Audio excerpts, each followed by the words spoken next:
If you've been told the barbell back squat is absolutely mandatory for building legs, you've been fed a biomechanical myth.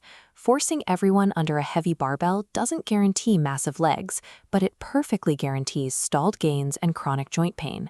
Before we break down the clinical data, a quick reminder. This is an anatomical analysis for knowledge purposes.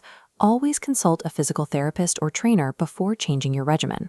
Think of the squat as a modular movement pattern.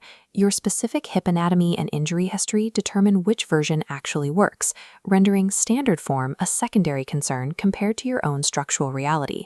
Every leg day decision comes down to one core trade-off. On one side, absolute load capacity, how much weight you can move to trigger muscle growth.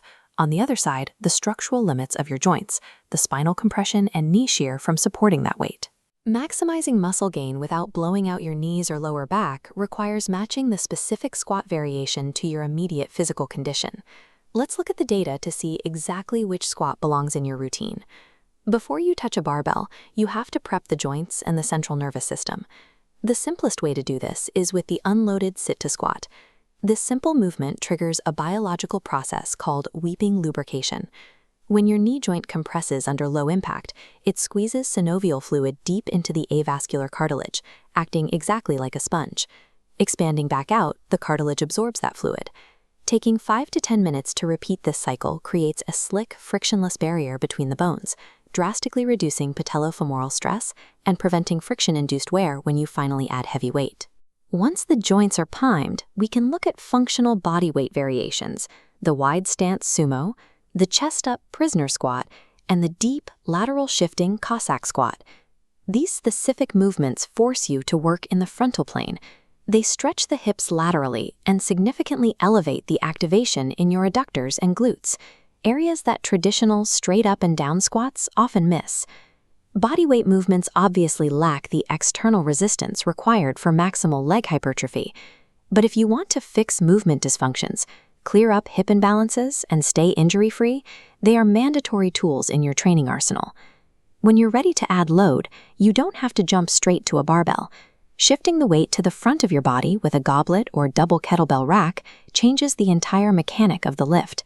Holding a dumbbell or kettlebell anteriorly forces you to maintain a perfectly upright torso. If you lean forward, you drop the weight. This upright posture requires intense core engagement and immediately shifts the physical leverage directly onto your quadriceps. This chart shows how that postural shift affects muscle recruitment. Electromyography data reveals that, because of the upright angle, quadriceps EMG spikes to near barbell levels, even though the absolute load you're holding is much lower. There is a physical limit here. Your leg growth with these variations will hit a wall, bottlenecked simply by how much heavy iron your arms and upper back can hold before giving out. Because of this limitation, anterior loaded dumbbells are the ideal prescriptive tool. They force beginners to perfect their hip hinge mechanics and protect the lower back, building a rock-solid foundation for future growth. To truly maximize mechanical tension, you have to utilize axial loading. The barbell back and front squats allow you to move the most weight, generating the highest overall hypertrophic response in your legs.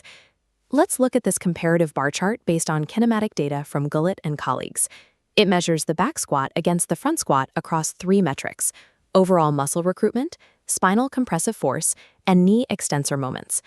The data proves that both variations recruit muscle equally well, but the back squat creates significantly higher compressive forces on your spine and places much greater torque on the knees. By shifting the barbell to the front rack position, the front squat delivers identical muscle recruitment but with a drastically lower joint impact profile, offering a protective buffer for anyone with pre-existing injuries.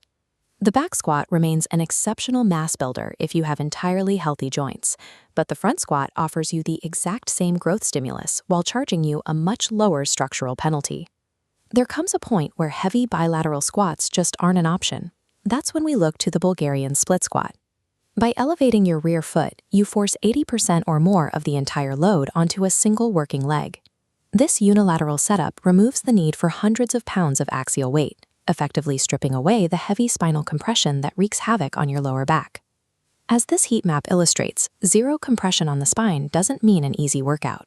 The BulgarianSplitSquat produces maximum localized EMG activation in the working quadriceps and glutes, while instantly exposing any left-to-right strength imbalances. The trade-off is steep.